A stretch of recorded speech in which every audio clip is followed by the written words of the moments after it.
Bueno, hermanos, les saludo en el nombre del Señor. Es lindo estar el día domingo en la casa del Señor y poder cantar con aquellos, como dice el Salmo, si mal no recuerdo, estar con los hermanos juntos, ¿cierto? En armonía y poder cantar y alabar su nombre, compartir de lo que Dios haya hecho en nuestra vida, en nuestra semana, pero también poder compartir de la palabra del Señor. Y para ello quiero que me acompañen a 1 Corintios capítulo 15, verso 35 en adelante, hasta el verso 49. Esta mañana vamos a abarcar varios versículos, hermanos, por lo que les ruego paciencia. Eh, Espero no sea muy largo, pero la verdad que es importante verlo todo en su conjunto. Así que les invito a que leamos la palabra del Señor y luego vayamos a un momento de oración. Dice, pero dirá alguno, ¿cómo resucitarán los muertos? ¿Con qué cuerpo vendrán? Necio, lo que tú siembras no se vivifica, sino muere antes. Y lo que siembras no es el cuerpo para que ha de salir, sino el grano desnudo, ya sea de trigo o de otro grano. Pero Dios le da el cuerpo como Él quiso, y a cada semilla su propio cuerpo. No toda carne es la misma carne, sino que una carne es la de los hombres, otra carne la de las bestias, otra la de los peces, y otra la de las aves. Y hay cuerpos celestiales y cuerpos terrenales, pero una es la gloria de los celestiales y otra la de los terrenales. Una es la gloria del sol, otra la gloria de la luna, y otra la gloria de las estrellas, pues una estrella es diferente de otra en gloria.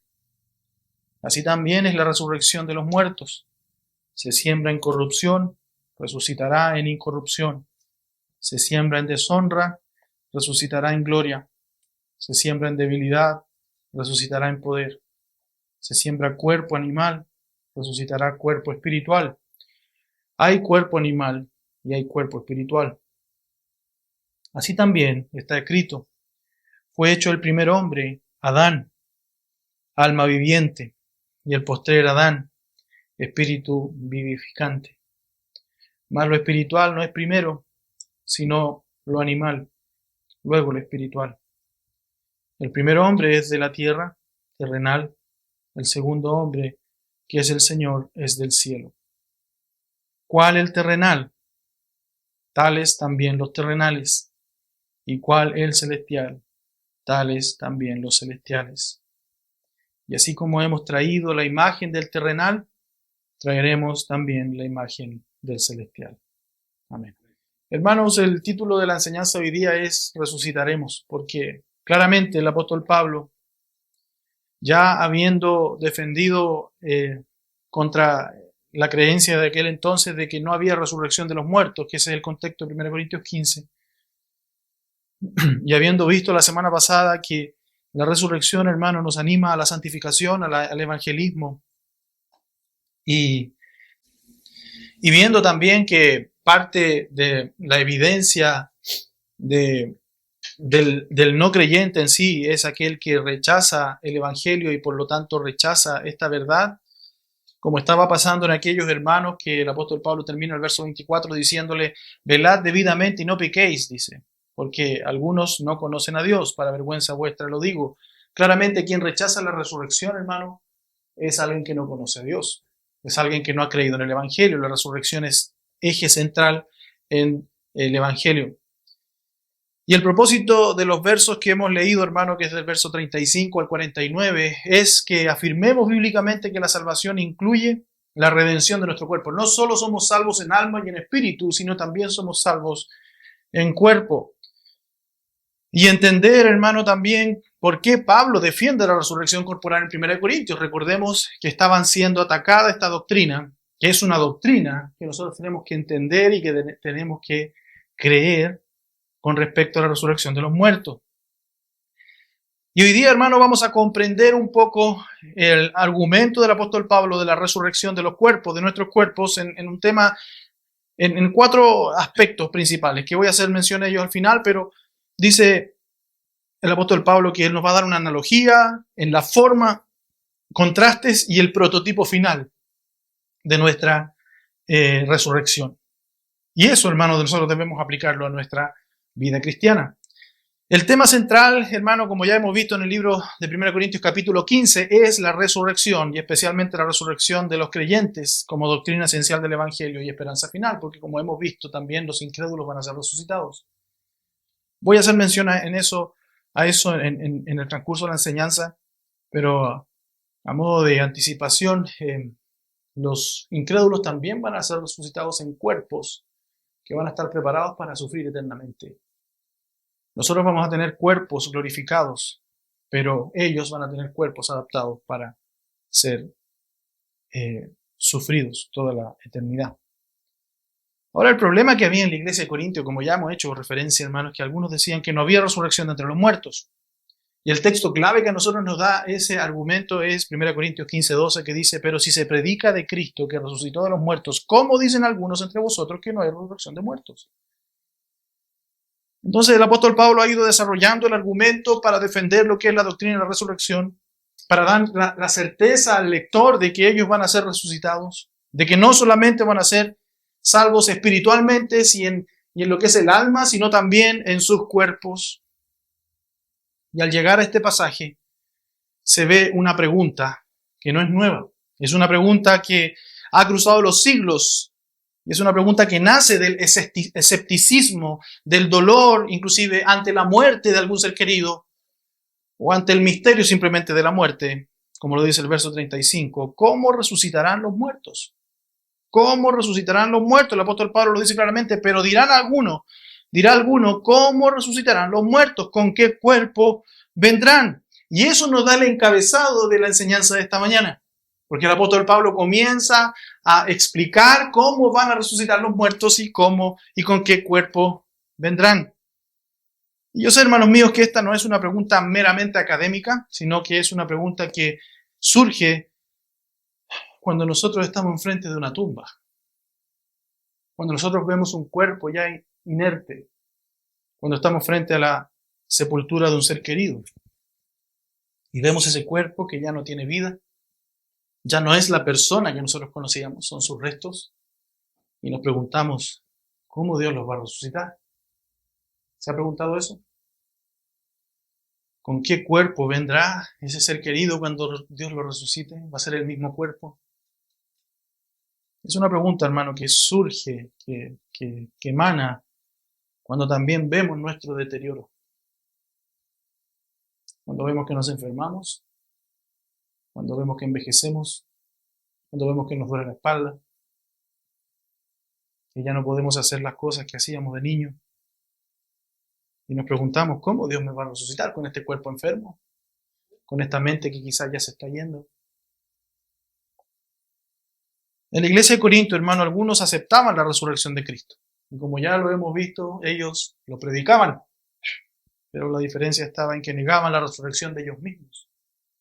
Y esto respondía a varias influencias por el pensamiento griego que ellos tenían. Porque recuerdan ustedes cuando comenzamos a ver este tema de la resurrección, veíamos que los griegos pensaban que el cuerpo era la cárcel del alma, del espíritu. El cuerpo era pecaminoso, en cambio el espiritual era santo. Entonces, esas influencias de pensamiento griego consideraban el cuerpo como algo inferior, como algo despreciable, incluso indeseable. Y para ellos la idea de que el cuerpo resucitara era absurda. ¿Cómo va a resucitar esto inmundo, esto pecaminoso? Pero Pablo, el apóstol, no los deja con esa objeción en su corazón, sino que les da la respuesta a esa objeción que presentaban ellos. Y él construye el argumento de manera sólida y de manera pastoral para darles una respuesta profunda y a la vez gloriosa de lo que es la resurrección. Y yo quiero ir recorriendo paso a paso lo que expresa aquí el apóstol. Pero antes de comenzar a ver los 4 bloques en los que vamos a dividir este texto, quisiera yo hacer algunas menciones que son importantes para ir entendiendo el contexto.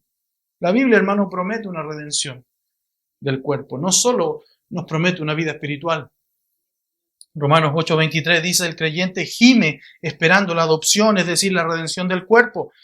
Dice, y no solo ella, sino que también nosotros mismos, que tenemos las primicias del Espíritu, nosotros también gemimos dentro de nosotros mismos, esperando la adopción, la redención de nuestro cuerpo. La Biblia habla acerca de que el creyente gime en el interior, rogándole a Dios, redime este cuerpo, es esperando la adopción, y esa adopción se va a concretar en cuando Dios redima nuestros cuerpos físicos. Esto, hermano, establece que el plan de Dios no termina en almas en el cielo, sino que termina en una obra completa, espíritu, alma y cuerpo en el cielo. No vamos a ser espíritus que anden divagando de aquí para allá, que anden volando sin identificación. Es que ¿cómo yo voy a saber si era ella mi esposa, si era mi hijo, si era un hermano? Porque no les voy a reconocer, vamos a ser espíritus. No, vamos a tener cuerpos. Anhelamos la redención de nuestro cuerpo, anhelamos esa adopción. ¿Y cuántos de nosotros no hemos anhelado eso cuando hay pecado en nuestro cuerpo? Cuando luchamos con nuestra carne, cuando luchamos con nuestros pensamientos, cuando luchamos con nuestros deseos. El anhelo, hermano, como dice también el apóstol Pablo en 2 Corintios 5, 1 al 5, el anhelo es de no estar desnudos, y hace esa referencia a estar sin cuerpo. Dice, porque sabemos que si nuestra morada terrestre está... Este tabernáculo se deshiciera, está haciendo mención a su cuerpo. Tenemos de Dios un edificio, una casa no hecha de mano, dice, eterna en los cielos. Y por eso también gemimos, dice, deseando ser revestidos de aquella nuestra habitación celestial. Pues así seremos hallados vestidos y no desnudos. Porque asimismo los que estamos en este tabernáculo gemimos con angustia. Nuevamente usa la misma palabra, gemimos con angustia. Porque no quisiéramos ser desnudados, sino revestidos. Para que lo mortal, sea absorbido por la vida. Mas el que nos hizo para esto mismo es Dios, quien nos ha dado las arras del Espíritu. El apóstol Pablo, hermano, aquí está contrastando el tabernáculo terrenal, que es el cuerpo que nosotros tenemos actualmente, con una casa eterna en los cielos. Y dice que no desea ser desvestido, sino revestido para que lo mortal sea absorbido por la vida. Entonces la idea que el apóstol Pablo está planteando aquí, hermano, que la esperanza del cristiano no es desencarnación, no es que nunca más tengamos esta carne inmunda, no. No es una desencarnación eterna, sino que es un cuerpo glorificado conforme al diseño de Dios Redentor. Él nos va a dar un cuerpo nuevo. Él nos va a hacer ver como nos vemos hoy día.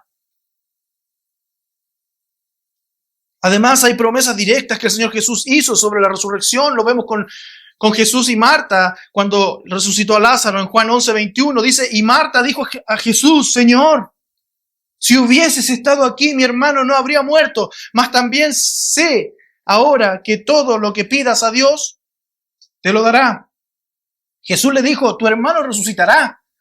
Marta, y fíjense la teología que tenía Marta, y esto nos habla del Antiguo Testamento. Marta le dijo, yo sé que resucitará en la resurrección, en el día postrero.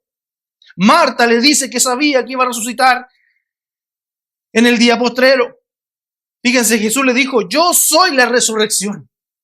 Ella sabía que había una resurrección, pero el Señor Jesús le dice, yo soy la resurrección y la vida. El que cree en mí, aunque esté muerto, vivirá. Y todo aquel que vive y cree en mí, no morirá eternamente. ¿Crees esto? Entonces, hermano, la resurrección no solo es un evento, sino que la resurrección está ligada a nuestro Señor Jesucristo. ¿Crees en el Señor Jesucristo? Si tú crees, entonces vas a ser resucitado por Él. Si no, espera la resurrección al final del milenio para ser condenado eternamente. Y fíjense que el Señor Jesús, Marta habla del día postrero. Y esa promesa la vemos también en Juan 6:44, cuando el Señor Jesús dice, ninguno puede venir a mí si el Padre que me envió no le trajere, y yo le resucitaré en el día postrero. A lo mejor Marta, y seguramente Marta, había escuchado al Señor Jesús decir esta palabra, y ella dice, yo sé, porque tú lo enseñaste, que vamos a resucitar en el día postrero. Entonces el Señor Jesús le responde aún con mayor precisión y le dice, yo soy la resurrección. Por eso, hermanos míos, nosotros Si estamos en Cristo, entonces vamos a ser resucitados. Si no estamos en Cristo, no seremos resucitados para gloria, sino para condenación. Nadie viene a Cristo si el Padre no le trae, y Jesús añade, y yo le resucitaré en el día postrero. Ahora, el enfoque que nosotros vemos, hermanos, que la fe salvadora mira hacia una resurrección futura garantizada por Cristo. La fe salvadora no mira hacia atrás. Lo que fuimos ya no importa. Lo que hicimos ya no importa. Y veo muchos creyentes, hermanos, el día de hoy mirando sus pecados pasados. Y muchos creyentes recordándole a esos creyentes sus pecados pasados. Es que tú fuiste esto, es que tú hiciste esto otro, es que tú fuiste un mal creyente, un mal esposo, un mal hijo, un mal... Eso no importa. Cristo murió por todos esos pecados. El creyente mira hacia la resurrección futura y en esa dirección tenemos que mirar nosotros. No importa lo que haya pasado ya, que Jesús murió por cada pecado. Él nos va a glorificar y debemos estar mirando esa resurrección. Jesús es mi resurrección. Por eso que al principio dice el apóstol Pablo que Jesús es la primicia, es la garantía de que nosotros vamos a ser resucitados. Si Él resucitó, entonces nosotros resucitaremos. Pero fíjense, hermanos míos, que hay otro dato importante que nosotros consideremos, y es que hay una resurrección universal, tanto de justos como de injustos. Juan 5:28 dice, no os maravilléis de esto, porque vendrá hora cuando todos los que están en los sepulcros oirán su voz. Y escuche bien, y los que hicieron lo bueno saldrán a resurrección de vida, mas los que hicieron lo malo a resurrección de condenación. Todos los que están en los sepulcros oirán su voz. Lo que te hace pensar en algo. ¿Esta vida es esta vida solamente? Aunque no seas hijo de Dios, aunque no creas en el Señor Jesús, tú no te vas a quedar en el sepulcro. Jesús te va a resucitar. Porque vas a oír su voz, pero no para gloria, sino para ser condenado. Y observe algo importante, mi hermano. La resurrección es real y es universal. Todos serán resucitados. La diferencia está en el destino. Unos para vida y otros para condenación. Recordemos, hermano, que la dignidad del cuerpo en la vida presente es importante.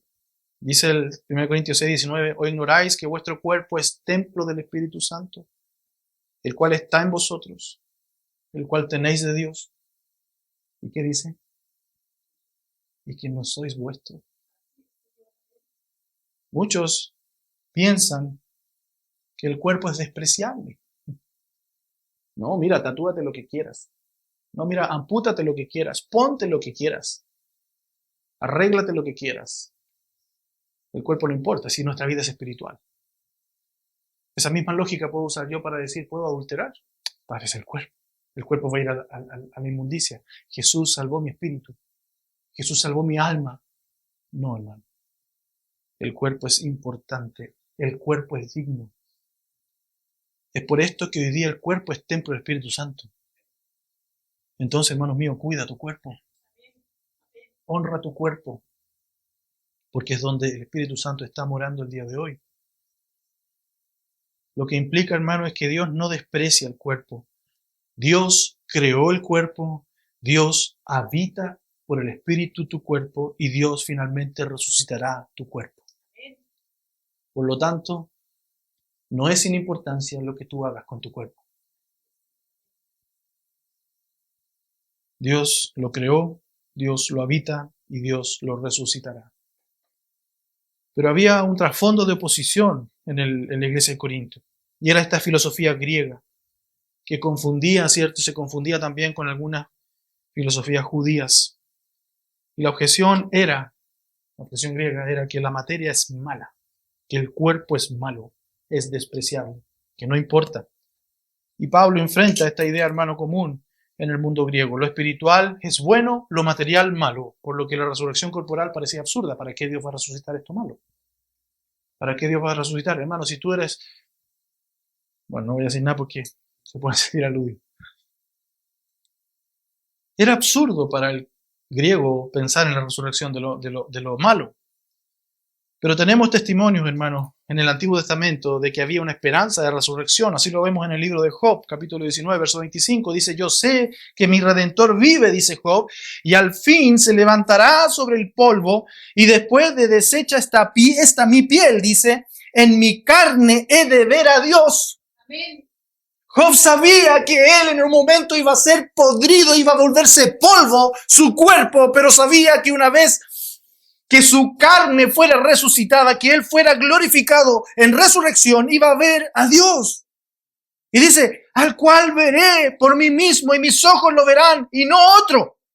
Mis ojos lo verán, aunque mi corazón desfallece dentro de mí.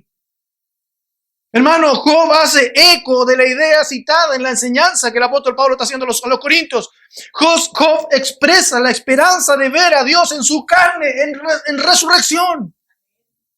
Y note, hermano, que Job aún, o en la historia, aún Jesús no había sido encarnado. Pero él creía que Dios iba a resucitar. Ahora en Daniel también vemos la resurrección final. Dice Daniel 12:2. Y muchos, dice, de los que duermen en el polvo de la tierra serán despertados, dice, uno para vida eterna y otro para vergüenza y confusión perpetua. Aquí vemos nuevamente dos resurrecciones, uno para ser glorificados para vida eterna y otro para destrucción, otro para vergüenza, otro para confusión perpetua. Daniel lo deja establecido también. El punto es, hermano, que la resurrección corporal no es un invento que se hizo después. No, hermano, sino que tiene raíces en la revelación en el Antiguo Testamento. Entonces, esta pregunta de los escépticos en 1 Corintios 15:35, ¿cómo resucitarán los muertos? ¿Con qué cuerpo vendrán? El apóstol Pablo lo confronta ese escepticismo. Como dice Hechos 26:8, ¿qué? ¿Se juzga entre vosotros cosa increíble que Dios resucite a los muertos? O como dice la Biblia en las Américas, ¿por qué se considera increíble entre ustedes que Dios resucite a los muertos? ¿Por qué encuentran increíble eso? Entonces el argumento que el apóstol Pablo presenta aquí en 1 Corintios capítulo 15, versos 36 al 49, se resume en 4 líneas de argumentación. La primera es una analogía que hace él con la semilla. Luego da el argumento de la forma con respecto a los cuerpos que son diversos. Finalmente los contrastes de la corrupción y la incorrupción. Y finalmente nos muestra en el cuarto línea argumentativa el prototipo que nos dejó el Señor, que es nuestro Señor Jesucristo. Es el mismo.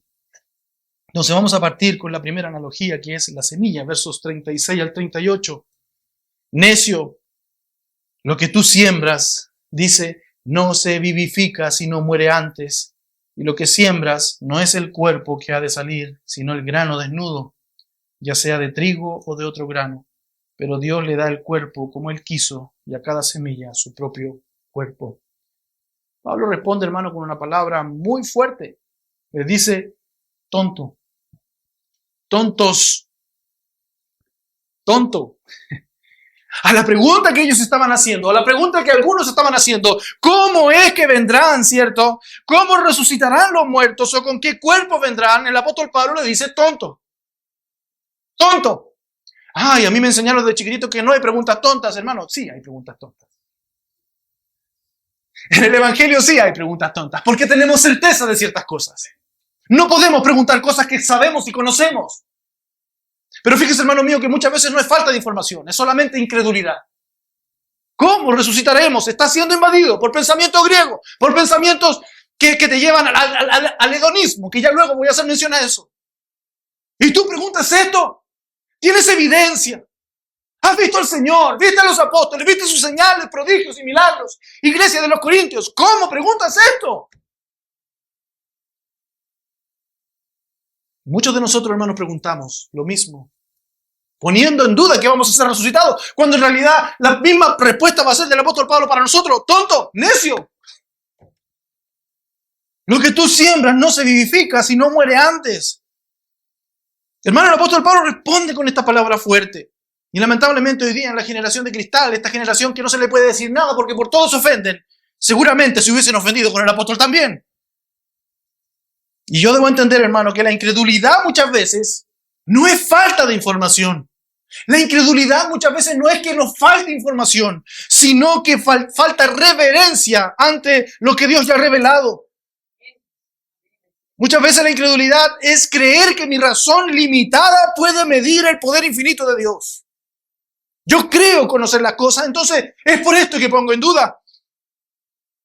Muchos por ahí luchan con el argumento o con en realidad con la doctrina de la soberanía de Dios. Y muchos dicen, pero ¿cómo Dios permite o hace estas cosas o aquellas? Bueno, tu justicia pervertida, tu justicia ya caída desde Adán y Eva, hermano, es que no puede entender a un Dios glorioso, a un Dios perfecto. No atribuyas de propósito a Dios. Y muchas veces hay cosas en nuestra vida que no entendemos y nosotros ponemos en duda. ¿Por qué? Porque pensamos que nuestra lógica es la lógica de Dios. Es similar a lo que el apóstol Pablo escribió a los romanos, allá en Romanos 1, 18 al 21, cuando les dice, porque la ira de Dios se revela desde el cielo contra toda impiedad e injusticia de los hombres que detienen con injusticia, ¿qué cosa? La verdad. Pero pastor, es que no todos conocen la verdad. Sigamos leyendo. Porque lo que de Dios se conoce, les es manifiesto, pues Dios se lo manifestó. ¿Cómo que Dios se lo manifestó? Sigamos leyendo. Porque las cosas invisibles de Él, su eterno poder, es que Dios no es todopoderoso, Dios no puede hacer tantas cosas. ¿Cómo Dios me va a resucitar? Su eterno poder y deidad, escuche bien, se hacen claramente visibles desde la creación del mundo. ¿Y cuándo Dios creó el mundo? ¿Antes o después del primer hombre que creó? Fue antes. ¿Qué fue lo último que Dios creó en la creación? Al hombre. Por lo tanto, desde que Adán abrió sus ojos como una criatura creada por Dios y con razonamiento y con entendimiento, pudo ver la gloria de Dios. Pudo ver su eterno poder. Muchos de nosotros hemos tenido la bendición de ir de vacaciones a algún lugar. Hermano, nosotros nos quedamos cerca de la playa, no tan cerca, pero cerca, hermano. Las noches era intimidante escuchar las olas. De hecho, hasta nos dejaban dormir, porque como que se siente más fuerte y golpean. Y yo decía, en cualquier momento estábamos con los niños en un hotel no de muy buena calidad. Yo decía, si llega una ola acá, hermano, ¿cómo arranco? Da miedo. La inmensidad del mar. Y entender que Dios le permite al mar llegar hasta ahí. Porque la Biblia lo dice. Tú delimitas, tú decides, tú dejas al mar que no avance. Entonces cuando hay tsunamis, es que Dios dijo, mar, entra. El mar no sigue más allá porque Dios no se lo permite. Pero fíjense, estos hombres, su eterno poder y deidad se hacen claramente visibles, escuche bien, desde la creación del mundo, siendo, es que yo no entiendo, siendo entendidas por medio de las cosas hechas. De modo que no tienen excusa. ¿Qué excusa le vas a presentar a Dios cuando Él te resucite para condenación? Tú le vas a decir, yo no sabía, Señor, yo no sabía que tú eras tan poderoso y glorioso. Yo no entendía. Te va a decir, mentiroso. Porque en la revelación general, a través de mi creación, y yo puse una conciencia en ti, esas dos cosas dan testimonio de que yo existía. Pero tú no me buscaste. Tú no me agradeciste. Siendo entendida por medio de las cosas hechas, de modo que no tienen excusa, dice. Pues habiendo conocido a Dios, ¿conocieron a Dios? Toda persona que ha visto la inmensidad de su creación ha conocido a Dios. Es que yo no conocí a Dios. Tú conoces a Dios. El tema es que no lo adoras, no lo respetas, no le sirves, pero lo conoces. Hermano, y toda persona conoce a Dios. Y habiendo conocido a Dios, no le glorificaron como a Dios, ni le dieron gracias, sino que se envanecieron en sus razonamientos y su necio corazón fue entenebrecido. Ellos pensaron de una manera y dijeron, no, yo creo que esto no es así. Lo mismo que los corintios. ¿Cómo van a ser resucitados y con qué cuerpo vendrán?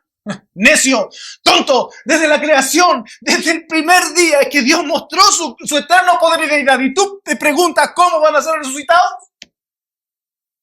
Siendo Dios todopoderoso, habiendo creado tanta criatura y toda diferente, tú preguntas cómo fue resucitado, cómo pueden ser resucitados. ¿Acaso conoces a Dios? Por eso, hermanos míos, la incredulidad muchas veces no es falta de información. Hay una revelación justa y precisa y sobreabundante para que toda persona venga corriendo a los pies de Cristo y diga: Señor, yo te quiero glorificar. Yo te quiero glorificar porque tú eres Dios. Fíjense, no le glorificaron como a Dios. Hoy día veníamos camino a la iglesia con mi familia y alguien hizo un comentario, dijo: esa persona que está corriendo hoy día, esta mañana, no está adorando al Señor. No, está adorando su propio cuerpo. Está rindiendo culto a su cuerpo. Y aún en la naturaleza misma del Señor, en esa inmensidad, viendo esas montañas preciosas, viendo las nubes, viendo los cielos, viendo su propio cuerpo, no van a la casa del Señor a glorificarlo. Ni tampoco le dan gracias, porque muchos tienen la desfachatez de decir que Dios no existe, sino que se envanecieron ¿en qué? En su pensamiento. Por eso hay mucha gente que lucha con la soberanía de Dios. Hay mucha gente que no la acepta. Hay mucha gente, hermano, que comete errores y peca porque están envanecidos en sus razonamientos. Y cuando sucede eso, su corazón se llena de tinieblas. Entonces ya no ven con claridad. Ya no juzgan con justo juicio. Ya no disciernen con rectitud. Hermano, muchas veces la incredulidad no es un problema de información. Es que hay que predicarle para que crea, ¿no? Dios ya se les reveló hace mucho, mucho, mucho tiempo. Ahora, una aplicación para nosotros también. Hermano, ¿cuántos de nosotros estamos metidos en estos teléfonos? ¿Cuántos de nuestros hijos los tenemos con pantalla todo el día y no ven la gloria de Dios en la naturaleza? Bueno es llevar a nuestros hijos, presenciar un mar, llevar a nuestros hijos y presenciar un río, llevar a nuestros hijos y ver la inmensidad de una montaña, llevar a nuestros hijos y ver la gloria de Dios en su naturaleza, y contarles y recordarles. Pero volviendo al texto, hermano, Pablo nos lleva a algo cotidiano, algo que se daba todos los días. ¿Y cuál era lo cotidiano que los lleva el apóstol? Verso 36. Lo que tú siembras no se vivifica, sino muere antes. Nos lleva a la semilla. Hermano, y nosotros hemos visto innumerables veces que una semilla que cae en la tierra desaparece, se desintegra, pierde su forma original, pero de esa aparente muerte, ¿qué es lo que surge? Vida. Pierde quizás su forma, se pudre, pero sin pudrirse, sino dando vida. Pero muere, muere. El apóstol Pablo le responde con tanta sabiduría, diciéndole: ¿qué acaso no hay que morir? ¿Acaso no entiendes que la muerte es lo mejor que nos puede pasar a nosotros? Hermano, yo estudiando este tema, yo le he dicho a mi esposa, me han dado unas ganas de morir. Todos los hombres tienen miedo a la muerte, pero un creyente, no. No. ¿Qué mejor noticia te pueden dar que te quedan meses de vida? Oh, Señor, qué maravilloso. Yo les contaba el domingo pasado, un hermano en la iglesia Grace, que le diagnosticaron una enfermedad terminal, le dieron meses de vida y ese hombre cambió, se volvió alegre, gozoso, contento porque iba a morir. Y uno dice, ¿cómo? ¿No quieres ver a tus nietos? ¿No quieres ver a tus hijos? Es que lo que viene es mucho mejor. Y dicho sea de paso, los voy a ver igual, si creen en mi Señor Jesucristo. Entonces, por eso el apóstol Pablo dice: necios, necios. Hermanos, no seamos necios cuando enfrentemos la muerte. Seamos sabios. La semilla muere como semilla para vivir como planta. Y Jesús mismo lo dijo en Juan 12:23. Jesús le respondió diciendo: ha llegado la hora para que el Hijo del Hombre sea glorificado. De cierto digo, que si el grano de trigo no cae en la tierra y muere, queda solo. Pero si muere, lleva mucho fruto. ¿Qué fruto había producido el Señor Jesús hasta ese momento en que dijo esas palabras? ¿Qué fruto eterno? Ninguno. ¿A quién había salvado el Señor Jesús? A nadie. A nadie. Pero sus apóstoles no entendían. Pero Señor, nosotros queremos estar contigo. Tengo que morir para que estén conmigo. Tengo que morir para que haya mucho fruto. Yo entiendo entonces, hermanos, que la muerte no es el final. La muerte es una transición. La muerte es una siembra. El cuerpo es sembrado en la tierra, como una semilla que es sembrada en el campo para que luego brote y dé una planta, un árbol o lo que sea. Nuestros cuerpos son sembrados en tierra. Por eso, hermano mío, que yo no quiero entrar aquí en la polémica de la ¿cómo se llama cuando nos queman? La cremación. Bueno, Dios es todopoderoso, nos puede resucitar de la ceniza. Pero hermano, si no me van a quemar en obligación, yo quisiera que mi cuerpo fuera la tierra, que fuera sembrado como una semilla, porque tengo la esperanza que Dios de esa semilla germine un nuevo germán. Cuando yo entierro a un creyente, hermano, no estoy despidiéndolo para siempre, sino que estoy sembrándolo en esperanza. Y eso nos debe animar cuando enfrentemos la muerte de algún hermano. Hermano, nuestro hermano hoy día no está momentáneamente con nosotros, pero lo estamos sembrando en esperanza. Porque un día ese cuerpo en el polvo va a resucitar y Dios lo va a resucitar y lo vamos a ver como Él era. Y lo vamos a reconocer. Y hay tres verdades, hermanos míos, en esta analogía. Primero, que hay descomposición. Una semilla se descompone, el cuerpo se deteriora, se empieza a envejecer, empieza a perder su fuerza, empieza a doler, empieza a enfermarse, se convierte en polvo. Yo antes no entendía mucho, hermano, cuando yo decía: Señor, pero si somos salvos, ¿por qué nuestro cuerpo se enferma? ¿Por qué no lo vuelves al estado de Adán con un cuerpo eterno? Pero claramente, hermano, ahora lo entiendo. Es que mi cuerpo se tiene que enfermar. Es que cuando venga el deterioro en mi cuerpo, doy gracias y gloria a Dios porque estoy más pronto a ser sembrado para poder resucitar un día con un cuerpo glorificado. No veamos la enfermedad como una maldición de Dios, hermano. Son medios de gracia que Dios usa muchas veces para hacernos crecer, pero también es la forma en que Dios tiene para que esa semilla que soy yo sea descompuesta para que luego sea revivida en una planta nueva.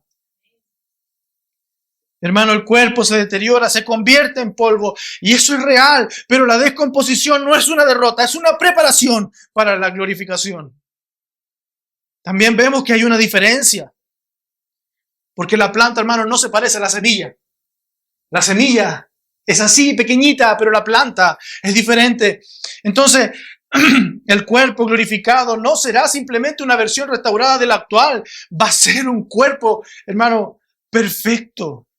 En tercer lugar, hay continuidad. Porque el trigo, ¿qué es lo que reproduce? ¿Alfalfa o trigo? El trigo reproduce trigo. Por lo tanto, la identidad va a permanecer. Tú vas a resucitar como tú. Yo seguiré siendo yo. 1 Corintios 15:38 dice: pero Dios le da el cuerpo como Él quiso. Dios le da el cuerpo como Él quiso. Esto es una verdad fundamental. Porque, hermano, esta es la clave. No depende de la semilla. No depende de ti ni de mí.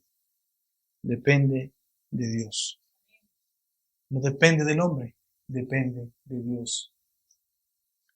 El mismo Dios que estableció en Génesis 1 que cada semilla produjera según su especie, es el Dios que dará a cada creyente su propio cuerpo glorificado. En ese poder que Él tiene. Entonces mi resurrección, hermano, no es producto de la energía natural, del ciclo de la vida, es el acto soberano de Dios, poderoso. Como lo hizo con su Hijo Jesucristo, nosotros vamos a ser resucitados. Ahora, en segundo punto, la forma. La forma. Hay diversidad de cuerpos, es lo que enseña el apóstol Pablo en los versos 39 al 42a. Dice, no toda carne es la misma carne, sino que una carne es de los hombres, otra carne de las bestias, otra de la de los peces y otra la de las aves. Y hay cuerpos celestiales y cuerpos terrenales, pero una es la gloria de los celestiales y otra de los terrenales. Una es la gloria del sol, otra la gloria de la luna y otra la gloria de las estrellas. Pues una estrella es diferente de otra en gloria. Verso 42. Así también es la resurrección de los muertos. Así también es la resurrección de los muertos. Por lo tanto, hermanos míos, ahora Pablo lo que hace es ampliar el argumento y hablarnos de la diversidad de cuerpos. Dice, no toda carne es la misma carne, verso 39. Hermano, usted mira a su alrededor y véase con sus hermanos y dése cuenta que todos somos diferentes. No hay ninguno igual a otro, aunque algunos se parecen, sí, pero no son iguales. Mire su huella dactilar. ¿Alguien tiene su misma huella dactilar? ¿Alguien tiene sus mismos dientes? ¿Alguien tiene sus mismos ojos? ¿Alguien tiene su mismo pelo? ¿Alguien tiene su misma apariencia? ¿Su mismo? No, hermano. Yo miro a mi alrededor y veo diversidad. Dice que la carne de los hombres, sino que la carne es la de los hombres. ¿Cómo es la carne de los hombres? El apóstol Pablo lo que está hablando aquí, hermano, es que cada carne se adapta a su ambiente. ¿Por qué hay gente negra? Porque hay gente más blanca. Porque hay trigueños. Toda carne, hermano, se adapta a su ambiente. Pero él pone otro ejemplo además. Dice, otra carne de las bestias. La carne animal. Hermano, se adapta también a su ambiente. Es la misma carne que tiene el elefante a la que tiene un cuerpo espín. Es la misma carne que tiene una quita versus un galgo, aunque son de la misma especie. Su pelaje es superior, el otro es fibroso, es más ágil. Es la misma carne que tiene un rinoceronte con la que tiene una oveja. Cada carne de animal es diferente. Luego dice, y otra la de los peces. Hermano, los peces tienen carnes adaptadas para el agua. Tienen escamas y tienen una piel muy diferente a la piel del rinoceronte, inclusive aunque ambos están en el agua. Luego dice, y otra la de las aves. Hermano, las aves tienen carnes adaptadas para volar. No tienen pelo, tienen plumas. No tienen huesos con médula, tienen huesos neumáticos para ser más livianos y poder volar. Hermano, cada una es distinta, adaptada para su ambiente. Lo que cuestionaban la resurrección, afirmaban que el cuerpo de resurrección es idéntico al que ha sido enterrado. Para lo que Pablo responde de esta manera. Lo que decían ellos es que el resucitado tendría que ser igual, físicamente hablando, al que fue sepultado. Pero no puede esperarse que el cuerpo como es hoy, hermano, sea el vehículo vergonzoso, impío e inmundo para el espíritu en la resurrección.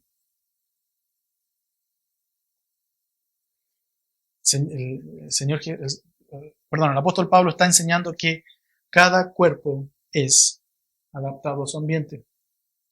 Verso 40 dice, y hay cuerpos celestiales y cuerpos terrenales. El sol, hermano, no es como la luna, por ejemplo. La luna no es como las estrellas, ni una estrella es igual a otra en gloria. Tienen glorias diferentes. Hay más gloriosas, menos gloriosas. Una estrella es diferente a la otra en gloria. Y si Dios ha llenado el universo de diversidad, hermano, si ha creado variedad infinita en el mundo, microscópicos y en las galaxias, le pregunta, ¿por qué me parecería difícil que Él diseñe un cuerpo de mi resurrección? ¿Por qué me parecería difícil que Él me dé un cuerpo nuevo para mi resurrección? El punto del apóstol Pablo es claro, hermano. La diversidad no es un problema para Dios. Dios hizo diversidad en la naturaleza actual y Él hará diversidad cuando nos dé cuerpos nuevos. La transformación tampoco es un problema para Dios porque Dios tiene todo el poder. En tercer lugar, la gloria, hermano, no es un problema para Dios. Dios nos dará un cuerpo glorificado, un cuerpo para estar en su gloria. Así también, hermano, la resurrección de los muertos. No seremos clones unos de otros. No seremos espíritus, ¿cierto? Que andemos volando. No perderemos nuestra individualidad. No seremos, como les dije, espíritus flotando por ahí sin identidad, sino que Dios preservará nuestra identidad, pero con la gran diferencia de que Él la elevará a una dimensión de gloria. Y con esto entramos al tercer punto, que son los contrastes del cuerpo resucitado, versos 42 al 44. Así también, dice, es la resurrección de los muertos. Esa es la primera parte que leímos del punto anterior. Se siembra en corrupción, resucitará en incorrupción. Se siembra en deshonra, resucitará en gloria. Se siembra en debilidad, resucitará en poder. Se siembra en cuerpo animal, resucitará cuerpo espiritual. Un cuerpo animal, hay cuerpo animal y hay cuerpo espiritual. Hermano, qué interesante lo que el apóstol Pablo expone aquí, los contrastes del cuerpo resucitado. El apóstol Pablo ahora entra, hermano, en lo más glorioso del argumento.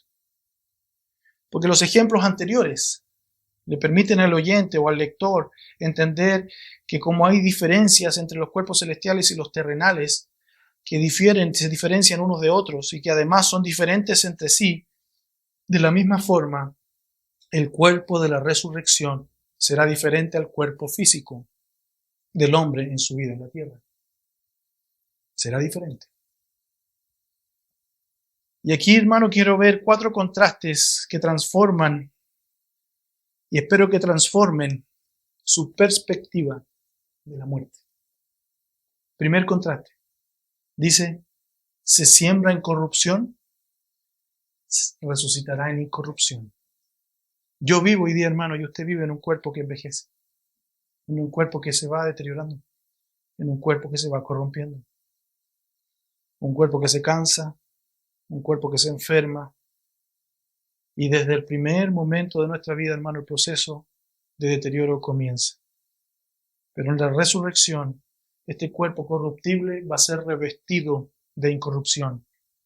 En la resurrección ya no habrá más enfermedades, ya no habrá más desgaste, ya no habrá más cansancio, ya no habrá más decadencia, ya no habrá más agotamiento, sino que será un cuerpo incorruptible.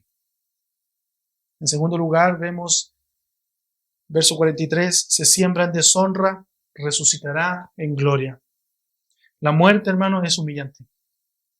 Es triste ver un viejito envejecido, deteriorado al punto de llegar a estar en sus huesos, en su lecho de muerte, muriendo. Es triste. Es una imagen y es una escena que yo no quisiera ver en mi papá, en mi mamá. Pero si la tengo que ver, tengo que entender que es parte de la deshonra de este cuerpo. Se siembra en deshonra. Morir es deshonroso. El cuerpo sin vida es recordado, es el recordatorio de nuestro pecado. El cuerpo sin vida, hermano, nos recuerda de nuestra caída en Adán y Eva. Pero la resurrección va a traer gloria. Por lo que yo quiero entender y quiero pensar, hermano, que todo viejito anciano que murió en sus huesos va a ser resucitado en una edad más joven, a una edad de gloria. O quizás su aspecto va a ser muy similar a cómo se fue, pero con un cuerpo rejuvenecido. La resurrección trae gloria, se siembra en deshonra, resucitará en gloria. Romanos 8 dice que fuimos llamados, justificados y glorificados. Y la glorificación, hermano, es el destino final de todo creyente. Seremos todo lo que Dios diseñó que fuéramos. Todo lo que Dios diseñó que fuera la humanidad. Vamos a ser su creación final, perfecta. Pero agrega algo el verso 43 dice, se siembra en debilidad, resucitará en poder. Hermano, yo personalmente, yo sé que usted también, experimento limitaciones. Yo me canso. ¿Y usted? ¿Quisiera usted de repente trabajar más? Sí. ¿Quisiera usted de repente correr más? Sobre todo los que hacen deporte. ¿Quisiera ser el joven de antes que saltaba y podía encestar un balón picándole en el aro? ¿O podía remachar sin problemas? Veía la malla desde arriba y no desde abajo. ¿Quisiera usted no tener limitaciones? Estamos experimentando fragilidad. Hermano, ¿cuántos de nosotros somos frágiles? Y cada día más frágil. El otro día mi papá me dijo que se tropezó y se dio cuenta que sus pies ya no respondían como antes. Va a llegar un momento quizás que ese pie ya no se va a mover tan rápido y se va a ir al suelo porque está debilitado. Pero ¿cuántos de nosotros también emocionalmente somos débiles? Pero el cuerpo resucitado va a ser poderoso.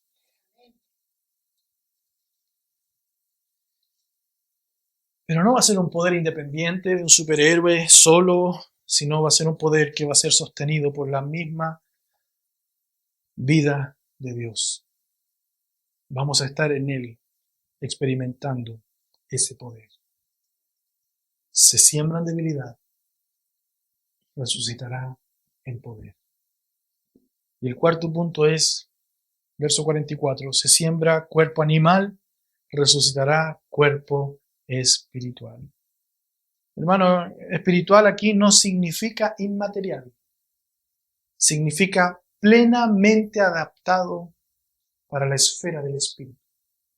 Fíjense que aquí lo curioso y lo interesante es que cuando dice se siembra cuerpo natural, esa palabra cuerpo es la palabra psúgicos, que significa cuerpo animado por la vida natural. Es decir, nosotros hoy día tenemos un cuerpo animado por la vida natural.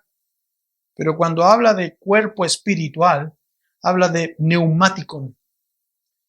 Es un cuerpo gobernado, animado y perfectamente conformado al Espíritu Santo de Dios. Pablo usa esta palabra espiritual en otros textos para describir algo que es dominado y regido por el Espíritu Santo de Dios. En 1 Corintios 2:15 dice, en cambio el espiritual, escuche bien, y habla acerca del cuerpo, juzga todas las cosas, pero él no es juzgado de nadie. Usa su juicio, usa su mente, su discernimiento y juzga todo gobernado por el Espíritu Santo. También en 1 Corintios 3:1 más adelante dice, de manera que yo, hermano, no pude hablaros como a espirituales, sino como a carnales, como a niños en Cristo. ¿Y cómo se veía la carne en ellos? Porque habían divisiones, porque habían disensiones, porque había murmuraciones. Entonces el apóstol Pablo le dice, yo no puedo hablarle como a cuerpos gobernados por el Espíritu Santo de Dios, tengo que hablarle como a cuerpos gobernados por lo natural, como a carnales. Por lo tanto, hermanos míos, el cuerpo resucitado será real, completamente real. Además va a ser un cuerpo corpóreo, ¿cierto? Que va a ser un cuerpo, pero totalmente adaptado para estar en la presencia de Dios y gobernado por el Espíritu Santo de Dios. Y recordemos, hermano, que la carne y la sangre no pueden heredar el reino de Dios. Dice la Biblia en 1 Corintios 15:50, pero esto digo, hermanos, que la carne y la sangre no pueden heredar el reino de Dios, ni la corrupción hereda incorrupción. Y esto no significa que no habrá cuerpo, significa que el cuerpo en su estado actual, tu cuerpo hoy día, tu cuerpo que tienes ahí sentado en esa banca, no es apto para la esfera celestial. No puedes estar en la presencia de Dios con ese cuerpo. No vas a poder estar en su gloria. Es por esto que dice el verso 53 de 1 Corintios 15, porque es necesario, dice, es necesario que esto corruptible se vista de incorrupción y esto mortal se vista de inmortalidad. Se hace necesario porque Dios nos quiere en su gloria. Amén. Porque Él nos quiere con Él en la eternidad. Entonces la transformación, hermano, es necesaria. Porque la esfera en la que vamos a estar va a cambiar. Ya no vamos a estar en este mundo en donde nuestro cuerpo sirve, está adaptado a este mundo. Dios nos va a dar un cuerpo para su gloria. Y con esto, hermano, entramos al cuarto punto, que es el prototipo que Dios nos deja. En 1 Corintios 15, versos 45 al 49. Así también está escrito, fue hecho el primer hombre Adán, alma viviente, el postrer Adán, espíritu vivificante. Mas lo espiritual no es primero, sino lo animal, luego lo espiritual. El primer hombre es de la tierra terrenal, el segundo hombre, que es del Señor, es del cielo. ¿Cuál es el terrenal? Tales también los terrenales. ¿Y cuál es el celestial? Tales también los celestiales. Y así como hemos traído la imagen del terrenal, traeremos también la imagen del celestial. El apóstol Pablo ahora, hermano, nos muestra dos cabezas en la humanidad, que son Adán y Cristo. El primer hombre, Adán, fue hecho alma viviente. Y el postrer Adán, que es Jesús, fue hecho espíritu vivificante. ¿Se da cuenta la diferencia? Lo dice 1 Corintios 15, 45. Y Adán, hermano, en Adán nosotros recibimos vida terrenal, alma viviente. En Cristo recibimos vida celestial, espíritu vivificante. 1 Corintios 15, 49 dice, y así como hemos traído la imagen del terrenal, traeremos también la imagen del celestial. Amén. Mi cuerpo glorificado, hermano, será conforme al cuerpo del resucitado, Cristo. Filipenses 3:20 dice, más nuestra ciudadanía está en los cielos, de donde también esperamos al Salvador, al Señor Jesucristo, el cual transformará, escuche bien, el cuerpo de la humillación nuestra, para que sea semejante al cuerpo de la gloria suya, por el poder con el cual puede también sujetar a sí mismo todas las cosas. Él va a transformar nuestro cuerpo de humillación en un cuerpo de gloria. Filipenses 3:21, hermano, dice que Él transformará este cuerpo de la humillación para que sea semejante al cuerpo de la gloria suya. Y cuando miramos a Cristo resucitado, hermano, podemos ver que en primer lugar fue reconocido. Dice Juan 20:16, Jesús le dijo, María. Volviéndose ella, le dijo, Raboni, que quiere decir maestro. Es decir, María vio a Jesús con el cuerpo resucitado. ¿Y qué dijo? ¡Eres tú, Jesús! Por lo tanto, hermano, Él fue reconocido en su cuerpo glorificado, como vamos a ser reconocidos nosotros en nuestro cuerpo glorificado. Y cuando nos veamos en el cielo, vamos a decir, hermano. Vamos a decir, hermana. Hola, ¿cómo estás? Hermano, que hace años no te veía, que te conocí cuando era un pequeño. Hermano, te reconozco. Además, tenía continuidad. Fíjense que en Lucas 24:39 dice, mirad mis manos y mis pies. Escuche bien, que yo mismo soy. Palpad y ved, porque un espíritu no tiene carne ni hueso, como veis que yo tengo. Su cuerpo glorificado era de carne. Y su cuerpo glorificado mantenía las cicatrices de los clavos en los pies y en sus manos. Por lo tanto, todo lo que te hagas en el cuerpo, hermano, lo vas a ver en la eterna, en la gloria. Es que no, perforémonos, tatuémonos, hagámonos tantas cosas. Hermano, Dios tenga misericordia de nosotros. Cuidemos nuestro cuerpo, porque el Señor Jesús le dice, miren, soy yo, tengo las marcas aún de la cruz. Quisiera creer que Dios va a borrar todas esas cicatrices, pero no, mi hermano, creo que las vamos a tener. Como recordatorio inclusive de nuestra condición pecaminosa. El Señor Jesús le dijo, mirad mis manos y mis pies, que yo mismo soy. Su cuerpo continuaba siendo el mismo que había sido crucificado. Además de haber sido reconocido, continuaba siendo el mismo. Tercero, su cuerpo también era trascendente, aunque era reconocible, su cuerpo tenía cualidades nuevas. En Lucas 24:31 dice, entonces le fueron abiertos los ojos y le reconocieron más, él se desapareció de su vista. Su cuerpo ya no era sujeto a la materialidad de este mundo. Él podía desaparecer, porque era un cuerpo espiritual. Entraba con puertas cerradas. Dice Juan 20:19, cuando llegó la noche de aquel mismo día, el primero de la semana, estando las puertas cerradas en el lugar donde los discípulos estaban reunidos por miedo a los judíos, vino Jesús y puesto en medio les dijo, pasa vosotros. Estaban asustados, tenían la puerta cerrada y no la tenían junta. Seguramente la tenían con obstáculos, estaban atemorizados ahí porque los judíos estaban persiguiéndolos. Y el Señor desaparece en medio de ellos. Porque su cuerpo ya no era de acuerdo a la materialidad de este mundo, su cuerpo era espiritual. Además, su cuerpo no estaba limitado al espacio. Lucas 24:15 dice, sucedió que mientras hablaba y discutían entre sí, Jesús mismo se acercó y caminaba con ellos. Más adelante, en el verso 31, dice, entonces le fueron abiertos los ojos y le reconocieron, mas él se desapareció de su vista. Después, en Juan 21:1 dice, después de esto Jesús se manifestó otra vez y sus discípulos junto al mar de Tiberias y se manifestó de esta manera. Jesús aparecía y desaparecía en un lugar y en otro. Caminaban los discípulos y de repente se les aparecía Jesús. Era un cuerpo que no estaba limitado a nuestro espacio.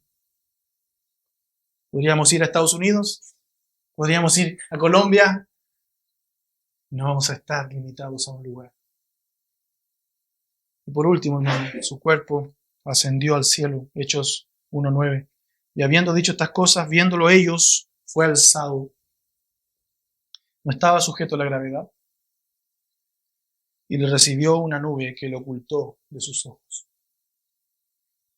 ¿Cómo una nube te va a recibir? Si las nubes son vapores. Su cuerpo fue ascendido al cielo. Lucas 24:51 dice, y aconteció que bendiciéndolos, se separó de ellos y fue llevado arriba al cielo. Ese, hermano, es mi prototipo de cuerpo de gloria. El cuerpo de mi Señor Jesús. Ese es el destino que Dios tiene preparado para mí y para ti, si tú has creído en el Señor Jesús. Hermano, la doctrina de la resurrección es importante creerla y vivirla, porque hay consecuencias en esta vida y en la futura de no creerla. Hay consecuencias éticas y existenciales. La filosofía que planteaba que no había resurrección se basaba en el hedonismo. El hedonismo, hermano, es una postura ética y filosófica que sostiene que el placer es el bien supremo y que el propósito principal de la vida es maximizar el placer y minimizar el dolor. Porque la palabra griega hedonismo viene de la palabra hedoné, que significa placer. Y este pensamiento queda reflejado y plasmado en el verso 32 de 1 Corintios 15, cuando dice, si como hombres batallé en Éfeso contra fieras, ¿quién me aprovecha? Si los muertos no resucitan, y aquí está el planteamiento filosófico de todos los que negaban la resurrección, comamos y bebamos. ¿Por qué? Porque hasta ahí llegó esta vida y nada más. Hermano, negar la resurrección vuelve tu vida cómoda. La vida se vuelve una vida sin rendición de cuentas, sin consecuencias eternas. Pablo desmonta esta comodidad, mostrando que Dios ha decretado resurrección para tu cuerpo y una victoria final. Sórbida es la muerte en victoria, absorbida.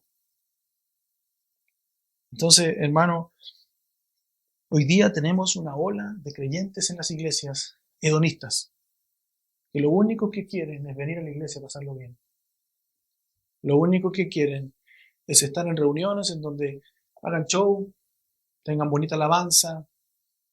Inclusive yo puedo decir que hay muchos que buscan iglesias que tengan jóvenes, por ejemplo, que tengan actividades, que tengan conexiones, porque necesitan entretención. Cuando en realidad eso no es malo, pero no es el fin. Una persona hedonista va a ser una persona que no va a rendir cuentas a nadie de su cuerpo. Una persona hedonista es una persona que va a evadir el juicio final.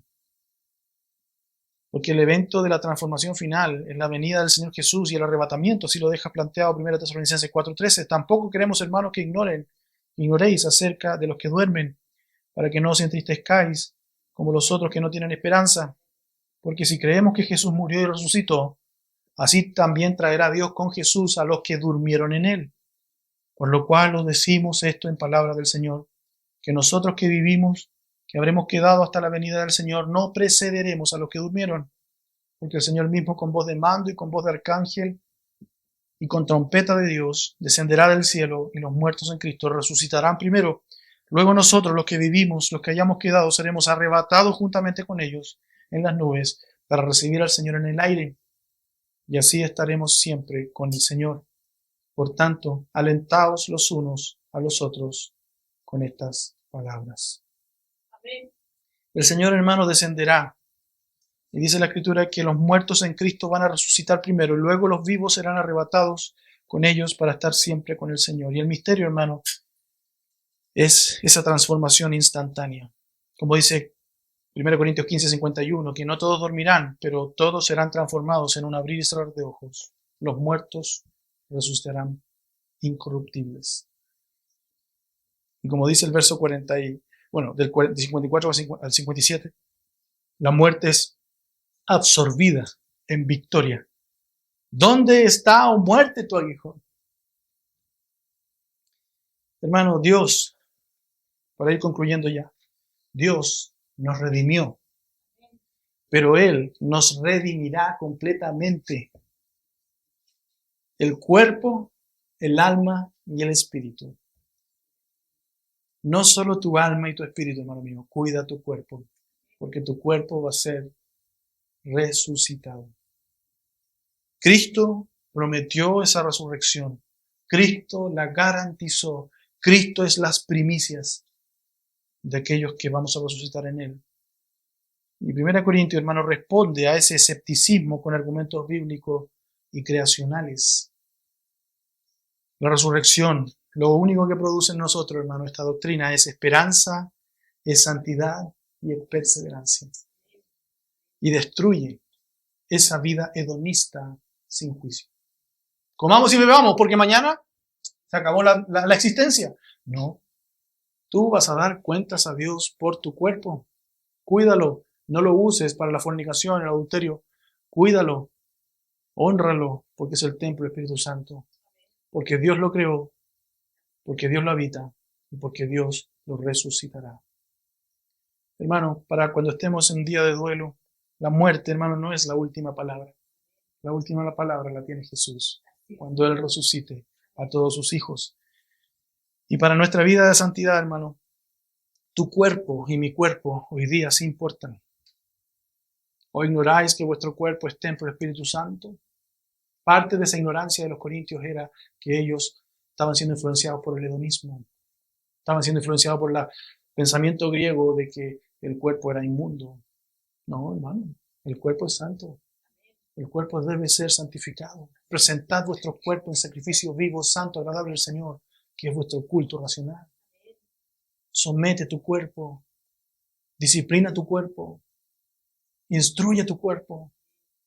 Pero hoy día, hermano, estamos en una era en donde creyentes se dejan llevar por sus cuerpos en vez de ellos controlar sus cuerpos. Recuerde, la vida espiritual, hermano, no es una vida etérea en donde usted sirve al Señor en el espíritu y no con el cuerpo. La vida espiritual gobierna el cuerpo y lo sostiene. Tu cuerpo importa hoy, hermano, porque Dios, porque Jesús, porque Cristo lo va a resucitar. Amén. No lo mutiles, no lo dañes, no lo maluces, cuídalo, cuídalo. Y para el sufrimiento, hermano, la esperanza futura establece perseverancia. Como dice el verso 54 al 57, que no lo voy a enseñar hoy día, pero dice, y cuando esto corruptible se haya vestido de incorrupción, y esto mortal se haya vestido de inmortalidad, entonces se cumplirá la palabra que está escrita, sórbida es la muerte en victoria. ¿Dónde está muerte, tu aguijón? ¿Dónde, oh sepulcro, tu victoria? Ya que el aguijón de la muerte es el pecado y el poder del pecado la ley. Mas gracias sean dadas a Dios que nos da la victoria por medio de nuestro Señor Jesucristo.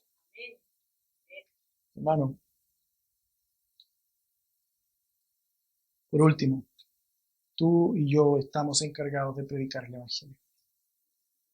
Y ojo, que el Evangelio, hermano, no te ofrece un escape del mundo material, sino que te ofrece una nueva creación y una vida glorificada en Cristo Jesús. Usted debe predicar el verdadero Evangelio.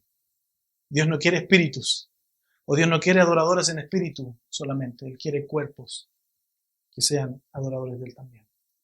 El cuerpo importa, hermano. Hoy día estamos en una cultura en donde el cuerpo poco importa. Hoy día puedo decir soy un perro, soy un gato, soy un... Para Dios, tú eres la imagen de Dios, su imagen. Y Él te dio un cuerpo. Si tienes alguna queja, entonces anda a su presencia, golpea su puerta y dile, Señor, creo que te equivocaste. El cuerpo que Dios te dio fue el diseño perfecto que Dios quiso para ti. Amemos, cuidemos nuestro cuerpo. No lo idolatremos, pero seamos conscientes que vamos a dar cuenta un día. Y cuando sepultemos a un ser querido en Cristo, tengamos la esperanza que está siendo sembrado en gloria. Padre amado, te doy gracias por tu palabra.